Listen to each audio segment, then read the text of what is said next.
Hey friends, your pal Mike Shea from Sly Flourish here with another episode of Sly Flourish's Lazy GM Prep. In this weekly show, I go through steps from Return of the Lazy Dungeon Master while preparing for my Sunday role-playing game. In this case, I am running a homebrew adventure, a homebrew campaign in the world of Numenera, using the Numenera rules from Monty Cook Games. This show, like all of the work of Sly Flourish, is brought to you by the patrons of Sly Flourish. If you want to get access to all kinds of exclusive material, the City of Arches City Sourcebook, a whole bunch of exclusive adventures, all kinds of material to help you run your D&D games, and access to a dedicated Discord channel, access to the monthly Patreon Q&A, all this kind of stuff, and you want to help me support shows like this, you can do so by becoming a patron of Sly Flourish. The link to do so is in the show notes below. I think I have made the decision that I want this campaign to end over the next 2 sessions. I think I'm ready for it to go. I'm ready. And that sounds bad. It sounds like I'm done and I don't like it anymore. I feel like we've hit the point where we're ready to move on. And we're at a good point for the campaign to end. And I want to kind of like draw a line and say, okay, we're going to have this session and we're going to have another session and then we're done. So I need to think a lot about what needs to happen in those sessions for the campaign to really end on a good fun note. And part of it is I guess part of it is a little bit of burnout. It would be disingenuous for me to be like, oh no, I'm super excited and everything's going to be great. Part of it is like, I'm running out of ideas. I'm running out. I realized in the last session that I ran where it's like, I couldn't think up weird monsters that fit the kind of theme. I'm sort of like, it's unraveling a little bit about like what's happening and what's going on. I had a good idea that I wanted to go with. But one of the things that's hard about Numenera is that it's so wild and it's so vast and it's so big in scope and it's so huge that it can be hard to get your head around things in a way that are appropriate for the setting. That like, it's not like ogres and kobolds and orcs and cultists and stuff like that. That it definitely requires a lot of creative power to generate the kind of things that are really interesting. And I felt like my batteries are running low on that. Now, these batteries can recharge. And I think by pulling from the right sources and reading good books and looking at good fiction and watching good movies and stuff like that, you can definitely add some new kind of big stuff in. But I also feel like I'm kind of done. I feel like and part of it is because I know the campaign is coming to a close. And so there's definitely like, I'm already in parts of my brain are beginning to shut down and beginning to focus on the next thing. And part of it is like, I think it's run its course. And I don't know if my players feel the same way, but probably I wouldn't be surprised if they felt the same way too. And when I feel like that, it's like, okay, it's time to wrap things up. And it's not a shortening of anything. Like I could make it longer, but it's not like, if you're familiar with where things have been going in this campaign, if you've been watching the other videos, you know that we're getting pretty close to the end anyway. I just think it's time to like, okay, I'm going to do it over the next 2 sessions. So to kind of give a quick summary, the characters have been battling an otherworldly force known as the Fourth Emperor, who has been trying to retake over control over all life on the planet. The characters have been engaged in a global war against the minions of this entity, including taking control of our satellites that are able to drop like tungsten rods at any place on the planet. They now own all of the satellites and can control the surface. The characters do. And it turns out that the place where the Fourth Emperor is going to arrive is actually underwater, and they can't hit it with tungsten rods. It also cuts them off from the data sphere. One of the other assets that the characters have are 8,000 soldiers able to shift into the data sphere and out of the data sphere, sort of like jumping in and out of cyberspace.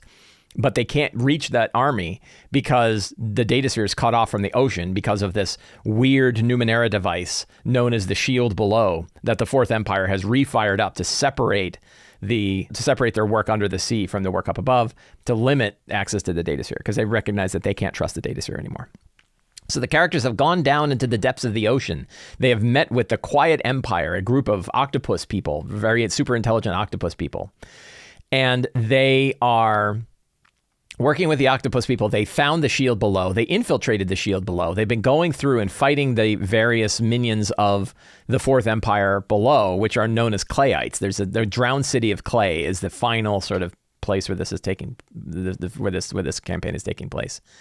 And the Clayites are the constructs of the Fourth Empire from many, many millions of years ago that have been sort of reanimated and refired up. And so they look a lot like various sort of ocean-dwelling things. But part of it was like, I don't even know what Clayites look like. I at least had the Orgolians, and I knew what the Orgolians looked like, and I had some ideas about Orgolians. But now I have the Clayites, and I'm like, I don't know what the different kinds of Clayites are and how they operate and stuff like that. And I'm like, I guess we'll have sharks with lasers on their heads, which felt really not super creative. Funny, but not very creative. So I'm coming up with some other ones. I actually built a quick little bestiary of different monsters that exist inside Numenera that I can grab onto and say these are sort of different variants of Clayites. And so the characters are in the middle of the shield below now. They crawled through the dungeon. They've been making their way there. They got into the central chamber, and at that point they were fighting some creatures, and two of the creatures drilled holes in the heads of the characters and put a fluid in there. And the fluid now lets those characters hear from the herald who controls the shield below. Why don't we we're going to go to our show notes here. Once again, I am using Notion to do all my campaign planning. If any of you want to know more about the campaign software that I use for this, you can find a link about Notion for campaign planning in the show notes below. Hey, Mom. My mom is here. Sorry about the holes being drilled in people's heads. There's a good reason for it, though. So that happened to a couple of characters. Cecilia and Samji, I think, both had GM intrusions. And I knew I could do this as a GM intrusion. And there is this thing of like, well, if they can drill like a hole and put fluid in your brain, can't they just kill you? And I think the answer is they don't want to. And they probably can't. I think that the bodies of these two, both are cybernetic creatures, or one of them is crystalline and one of them is cybernetic. So I don't think that they can actually be like controlled by this. But I think it was a fun, weird way for the villain to be able to talk to them directly. And it's the first time they've had a direct contact with a really super powerful entity that's going to ask them, like, why are you doing what you're doing? And why aren't you accepting the Fourth Empire? And I think it's this opportunity for this fun conversation to occur between somebody who's actually millions of years old and has been working for the Fourth Emperor, who's asking them, like, they've never been, all of the war that's been going on all of the rest of this time, there's never really been any direct communication. And this would be the first time that they can have direct communication. I think that will be a fun thing to do. As we get our notes ready for today's game, we're going to generate a new session planning template. Today is 18 Sunday, Numenera. So I know I have one player who's showing up late, one who's leaving early, and then one who's returning who hasn't been here in a while. So I think we're going to have a decent-sized group today. Juniper, played by Juliet. Juliet is going to be able to return today. I'm very glad for that. And I hope we should be able to be here for the next one, too. Hoping to have as many people as we can for the next one. I'm going to try to get it. And if we have to put that session off a week, that might be okay. I can use that week to sort of get ready for whatever our next thing is. But I'm going to try to get as many of the players in the final session as we can, because I think that that's really going to be fun. So we have, when we take a look at our characters, and one of the things that's really important is if we're thinking that this is going to be the last two sessions, anything that needs to happen with the characters in those last two sessions that can't be covered by a 1 year later montage is something that we really want to consider. So I need to think through, and probably I need to ask the players. This is one of those, here's your tip, right? Whenever you have a question about like what should happen with the characters, you could just ask the players what's something that they want to have happen with their characters. And instead of like making assumptions or reading their backgrounds or trying to watch their behavior in the game, you can just ask them and you can say, hey, so we're coming to the conclusion of this campaign. What are some parts of your character's arc that you would like to see take place, knowing where we are in the campaign? What are some of the things with your character's arc that you would like to have happen before the campaign ends? What are some of the things you really want to have tied up? What are some of the loose ends you want to have tied up? Recognizing that we're probably going to have a 1 year later montage at the end of the campaign, like we do in every one of them. And that they'll just tell you. So, and there's so many times where you just ask the players, ask them what they think. You want to know, like, well, what do they really enjoy about the game? Ask them, what do you really enjoy about the game? What are some of the mechanics of your character that you're really excited to use? These are good questions. They're questions that can help you shape your game. And you don't have to guess. They'll tell you. And maybe they won't. So sometimes you might ask the question like, I don't know, I'm just having fun. That's good information too. That means you don't have to work too hard about hitting a specific thing. But what you don't want is this secret like, oh, I really hope that Mike goes back to this one line, this one character that I really loved and I haven't seen in a while and I'd really love to see them come back. If that's in the back of that and then they never show up and they're like, oh, that was lame. I was really hoping so-and-so showed up. Well, if you ask them and say, hey, what NPCs do you really like that you'd like to have show up? Oh, I really like that one dude we met in the town. Oh, okay, cool. So whenever you have a question about like what you think your players might want, or what they like from a mechanic standpoint, or what they like from a story standpoint, don't be afraid to just ask them. Ask them the question that you want the answer to, and then write down their answers, and then try to incorporate it in the game. Pretty straightforward, pretty simple, good lazy DM tip. Try it out. So we have Baiko. Baiko is an intuitive jack who rides the lightning. And thinking about Baiko, so I asked actually, and we had a bit of a downtime session, and I asked them what were some of the thoughts. So we had our September 11th campfire tale, and I asked them, like, what are you thinking about? This was more character driven. What are their characters thinking about? And he said, how much further are we getting into the end of the road? The main disappointment is the shortness of the flashing of one's life. That he feels like, we've seen stuff that's so big in scale and scope, and yet life is so fleeting at the same time that, is this it? Like, is this the end? Is this, are we reaching this point? And even if we survive, what does that mean for us as individuals, having given the scope and the scale of what we've done? Really fascinating idea. We have Cecilia. Cecilia is the hideous jack who wields power with precision. Now a crystalline insectoid sort of person.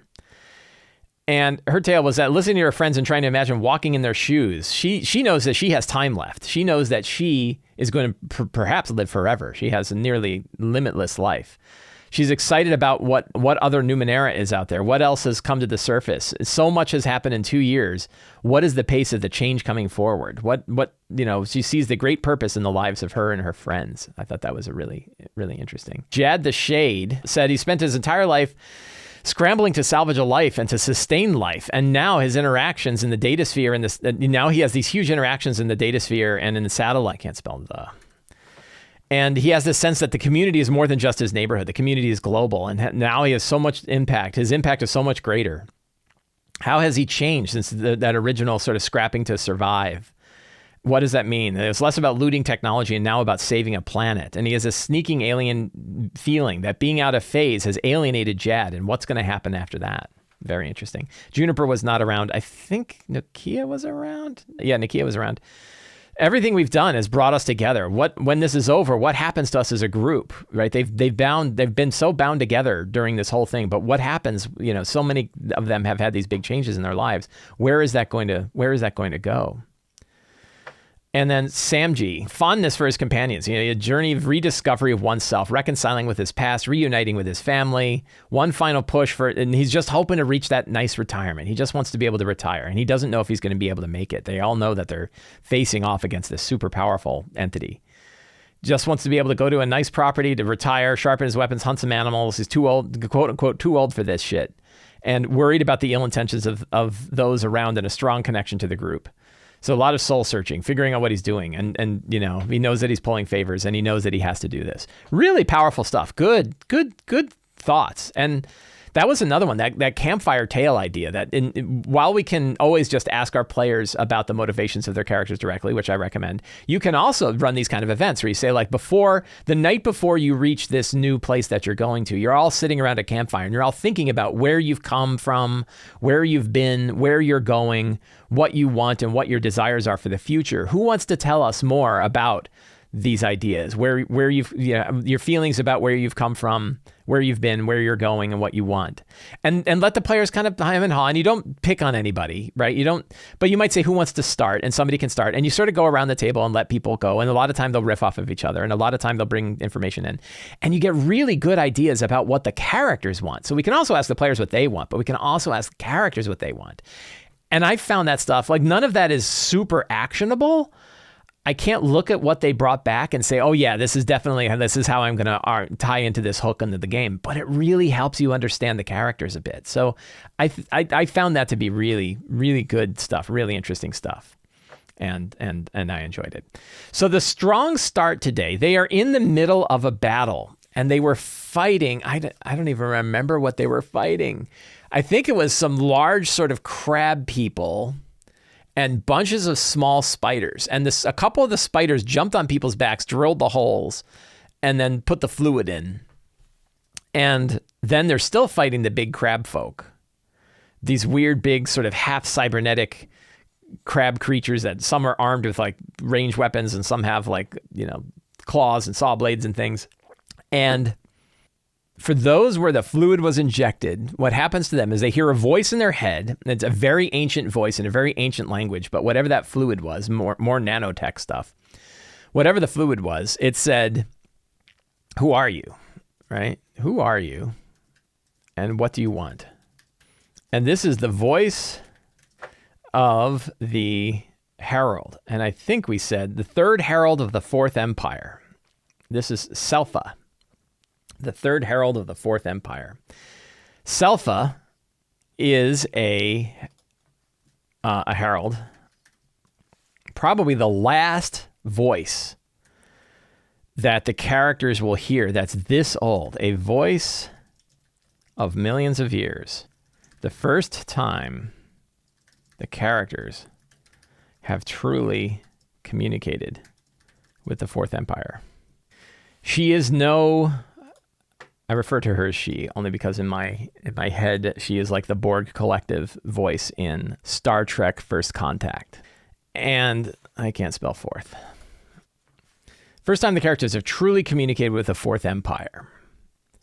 And she simply doesn't understand why the characters are doing what they're doing. But at the same time, she's trying to destroy them with the Clayite crab folk. So our first scene is, who are you? The battle against the Clayite crab folk. Then the goal, so they're currently, fantastic location-wise, they're in the shield below.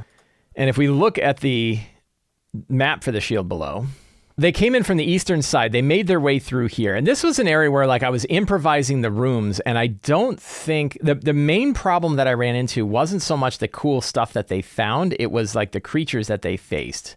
They also used the equivalent of like an arcane eye. I'll tell you, the arcane eye is an enemy of the lazy dungeon master. When somebody uses an equivalent of like an arcane eye, where they can scope out an entire dungeon safely, and you were planning and improvising a lot of the stuff that was going on in that dungeon, that means you have to improvise all of those rooms all at once.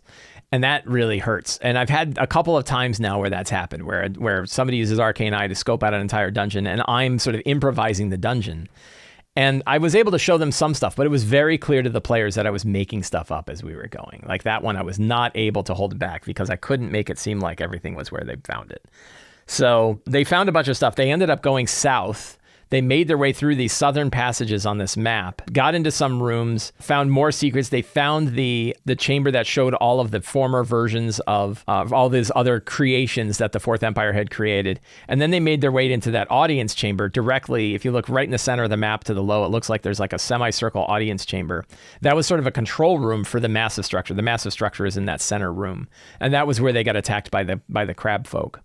So their goal is to shut down the machine, and it can be as easy. I probably, we're probably going to finish out the crab fight.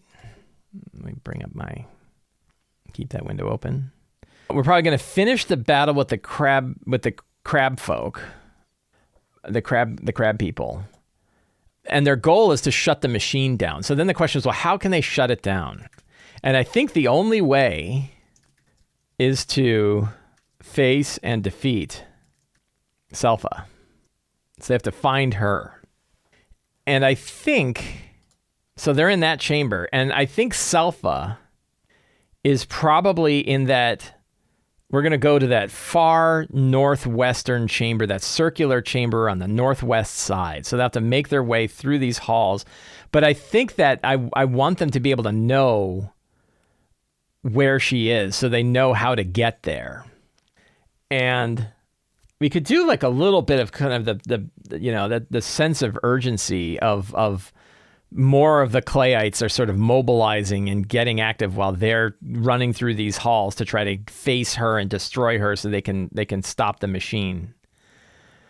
I think that could be a good time. And then that gives us a limited set of this map that we have to look at, because we know that they're going to make their way all the way to the northwest. So we only have to worry about the chambers that we can see in the northwest, and I can sort of use what I've got. But I think that makes sense. So shut the machine down. The only way is to defeat Selpha. So this is like a secret and clue, right? Selpha fully controls the data sphere blocking Numenera.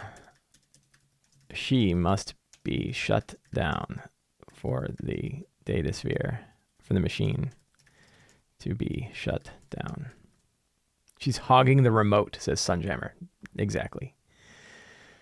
So she has to be shut down. Selpha is one of the oldest heralds. Is she the first herald? I don't know why we call her the third herald. Why not make her the first herald, right? It was because I don't think was Faradon considered the first herald? I think she's truly the first herald. We'll just call it the first herald. What else? Oh, so scene-wise, we're going to have like a chase through the structure. I want them to find... So I had included an NPC that I wanted them to find. It was an octopus person. Let me go back to my notes from last time. There was a spy. So let's take a look at the secrets from the last one. But there's an NPC, Averna, the Quiet Empire spy. So we want to make a new NPC, spy for the Quiet Empire. And let's take a look at Into the Deep. Bring up. And in this, Into the Deep is one of the source books by Monty Cook Games that covers underwater stuff. And I want to find a cool picture of a octopus person. It would be kind of interesting if the person that was there was humanoid and not an octopus. Maybe. I think we can go with that. So I think the spy is not an octopus, but a humanoid. She has lived with the Quiet Empire for 30 years. They consider her one of them.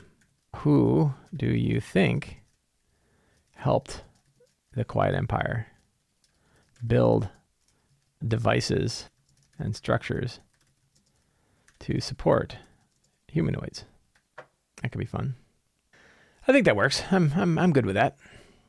So she's going to be in one of these rooms, definitely. And one of the things we need to do today is kind of figure out what are in the rest. If they go through the rest of these chambers, sort of what are these rooms in the northwest side? What else can they find there that I think will be kind of fun for them to find? Things that could be kind of interesting. We will see. Oh, we're going to take a look at last week's secrets and see what we've got. Clayaites were built much the same way as Sicilia's people. Fourth Empire genetically built workers and soldiers. That was revealed. Clayaites are a hive mind of half cybernetic, half organic creatures. Yes. The forces of the Quiet Empire are not enough to face. Yes. Shield Below is projected and operated by a central intelligence known as Selpha, the first herald. They're about to find out that. Selpha is millions of years old, continually reconstructed by the technology of the Fourth Empire in a similar fashion to Sicilia. Yes, that is a secret we're gonna steal. Drop that into our current game. The shield below, datasphere blocking Numenera, blocks the connection between the datasphere above. It also uses its own datasphere connection to the hive mind of the Clayaites. The shield below is the primary vertex. Yeah, so there is a vertex. The shield below is the primary. Yeah, the shield below is the primary vertex between the deep and the surface. Throne of the Fourth Emperor is protected by thousands of Clayaites, more than any group, including the Quiet Empire, could take at once, but it could be destabilized by using the shield below and attacking it with a glistening army. That's a good secret. We're going to take that one.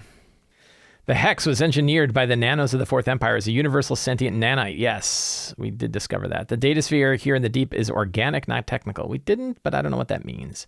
The datasphere shield generator is actually a large amoeba, an organic creature. I did not do that. That is a secret that no longer is true. Takran is cut off. The skull that they're carrying has now been disconnected from Takran, the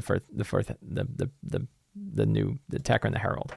That could be the first sign that when they break this. So that's a handful of secrets that we've got. So the chase through the structure, find Selpha and destroy her, release the datasphere into the deep. Takran awakens. Because as soon as they have the skull of Takran with them, but it's dead. It's like, it's got no voice. And then as soon as it wakes up, it'll be like fired up. And it's like, hello. And they're like, oh, hey, we got the datasphere back. And then they'll start to hear the voices of their friends. And then, will they use the shield generator? I think that they'll use a shield generator. Use the shield below as a new home base. And we'll have the glistening army arrives and wipes out the remaining Clayites in the shield below. The shield below becomes a new home base. Plans for the final attack on the drowned city of Clay.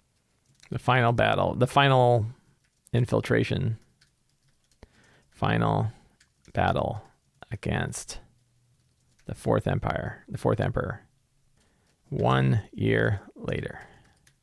That's pretty much the outline for the remainder of the game, I think. I am not going to be running like a big dungeon sort of crawl similar to the dungeon crawl that I'm running now. This is essentially a dungeon crawl that they're going through. And I'm not going to run the same kind of dungeon crawl now. They're going to finish this one today. They're going to, I think we're going to have a strong ending to this one. We'll see where we end exactly, but they're going to have a strong ending to this one, start their planning of what they're going to do. And then the next session is going to be them like going in, and it's going to be a big war. And the backdrop will be the remainder of the glistening army fighting off the Clayites and opening up a pass so that the characters can get into the throne room of the Fourth Empire, the big portal of the Fourth Empire, face the Fourth Emperor, defeat the Fourth Emperor, and then decide whether or not they're going to inject the hex into the Fourth Emperor's world or not. And then they're done. So I think that's how it's all going to play out. And I think that will be pretty cool. So what I really want to focus on right now, I still have secrets, it's got 6 more secrets and clues that I want to fill out. But where I think I need the most effort is to fill in those chambers that are in the map that when they're doing that sort of, run through the shield below. So we're going to take a look at this. So they have this, and I'm going to probably list these out. So we're going to put a new section here, and the section is Northeastern Chambers. And this begins at the audience hall. And then there's the long hallway. And what's on the right-hand side? So if we look at that hallway, this is directly on the western side. There's a great big long hallway that leads to the outer exit. And the right-hand side, there's like a little box. What is that? What I can do is I can open this up in a new window. We can zoom in. So view original. So this is the hallway that I'm looking at. And right there is like a box. Thank you, Dyson Logos, for putting a box there. So what is that box? In this shield below sort of environment, could it be like a view display of the front? I think this is what it's going to be, this watery display that shows the front of the drowned city of Clay, right? So they can see that. And they can see this beam of energy kind of pouring out of it because they've opened up the gate. Then the next chamber up is this, whoops, there we go. So the next chamber up is this sort of curved hallway. There is this pool below. What would that be? And there's also that sort of curved, there's that curved console looking area there. What details? What could that possibly be? What would that? It's so easy. This is where boy, you got to stretch your creative brain, because it's so easy to be like, I don't know, a control console, and you're like, well, that doesn't, what would the control console be? Let me take a look at the chambers that we decided before and ask, are there any of these that I want to use? I did the chamber of heavy water. We're going to turn all these into checkboxes. That way I can check off. So I have the altar to Selpha. That's certainly going to be on there. All right, Selpha's chamber. I did the heavy water one.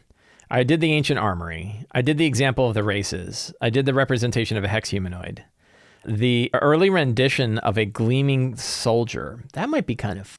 The observatory and control room, we did that. The shield itself looks like a giant machine from Contact. Yes. Chamber containing the brain trust of the shield below. I put that there twice, right? Massive otherworldly crystal drawing power from the outside, protected by outsider guardians. That's kind of interesting. So I think that if we look at that one hole up here, I think that might lead down to the lower chambers. That it's like a you don't need an elevator, but I think it leads to vertical passageway to the lower chambers. And down there is a huge otherworldly crystal. It's not nuclear. Huge otherworldly crystal surrounded by massive tentacled creatures from the outside. they are impractical to face directly. I think they are very, very old, very powerful creatures. That actually can work well as a secret and clue. The shield below is powered by a massive crystal growth from another world. It's maintained by huge half-construct creatures from this other world who only know how to sing to the crystal. I like that. That's kind of a fun thing. So we got that. Strange nano-driven organic tentacles that self-repair the facility. That might be kind of an interesting thing to see. So I think that wall, we were looking at this wall here. I think that what they can see is like the self-repair, the facility repairing itself. That will be here, right? With nanite tentacles. That works. So we have that. We have this area. There's this chamber here. It looks sort of like an altar. What could that could be a display of the throne room of the Fourth Empire, or Fourth Emperor. And what does that look like? That looks like a huge, whoops, this is the wrong place. I'm in the wrong spot. Go back to here we go. What did I say this was? Display of the throne of the fourth. I think it's a sphere. So instead of having a two-dimensional portal, I think it's like a sphere in space that's drawing, or could it be like an inverted sphere? No matter how you look at it, you are seeing a three-dimensional hole. And then what would they see on that other side? What would some of the planets look like? You know, what would they would see like stars, but the stars are of a color. Stars of a color outside the spectrum of earthly gaze. Twisted shapes beyond geometric comprehension. Worlds of living matter as a single sentience. Cities of vast technology. Well, this one thing is like these creatures typically eat the ruins of cities. Yeah, here we go. The ruins of cities of world-sized or solar-sized cities of vast technology destroyed by the Fourth Emperor's people.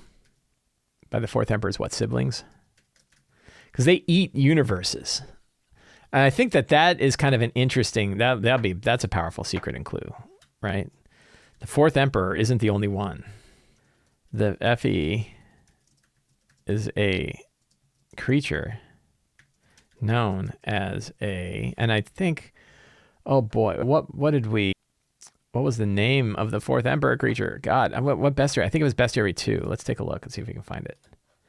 Bestiary 2. Let's see, creatures by level. Because it was high. It's very high. The Eldmore, is that right? That sounds right. Yes. Creature known as Eldmore. Eldmorem.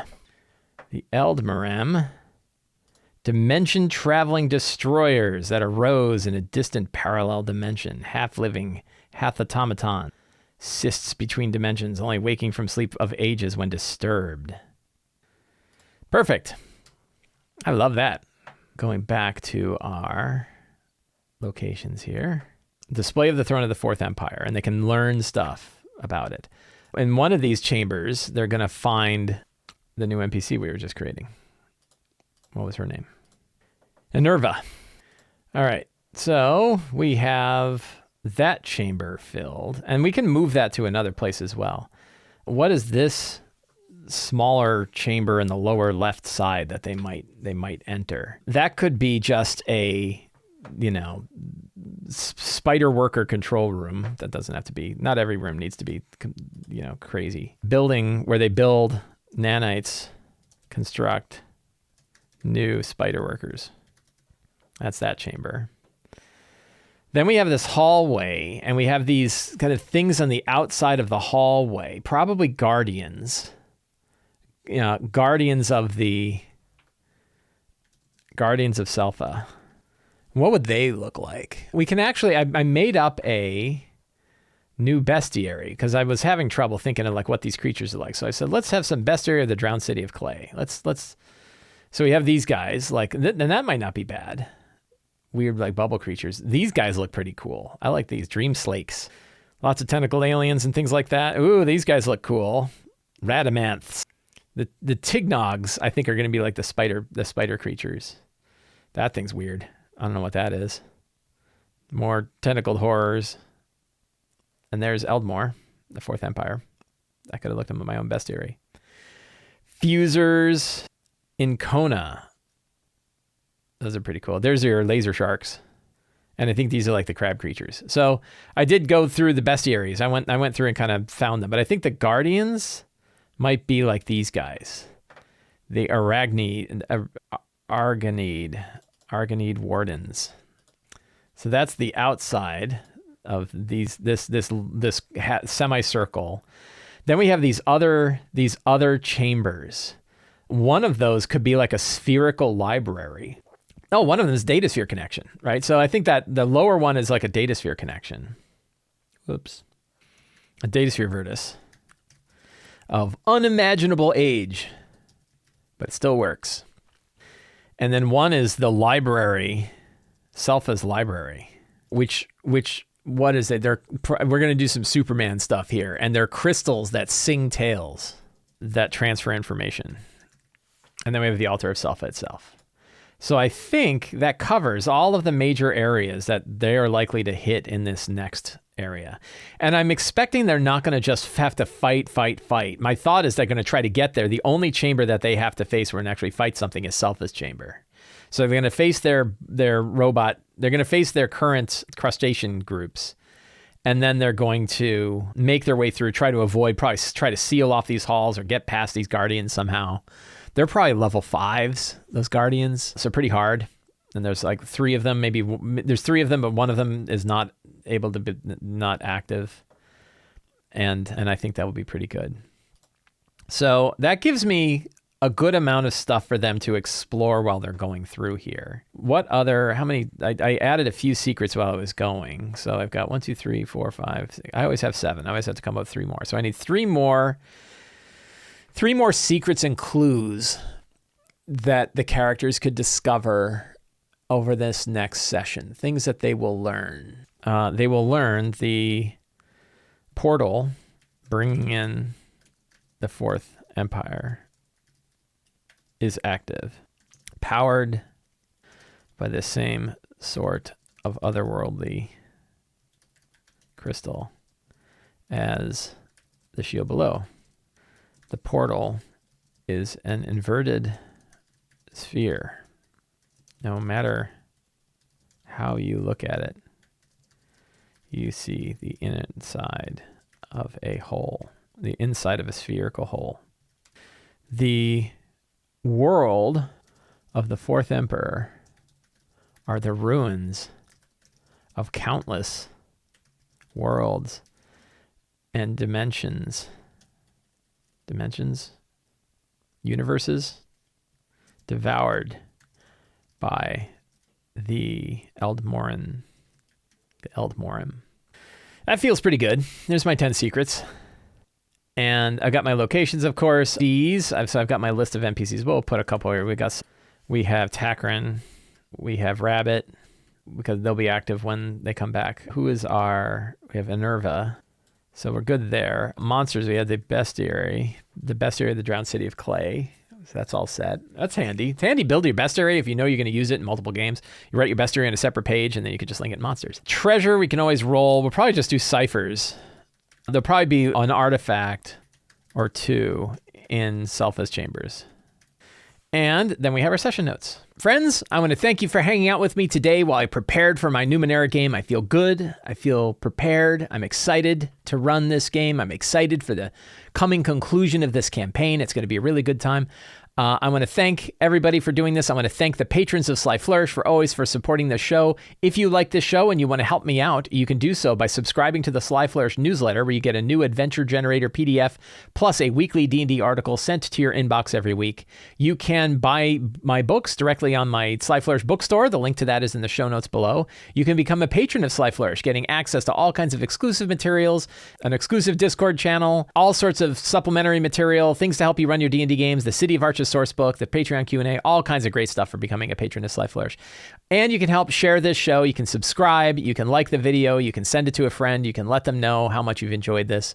Thank you all very much. Have a great day and get out there and play a role-playing game.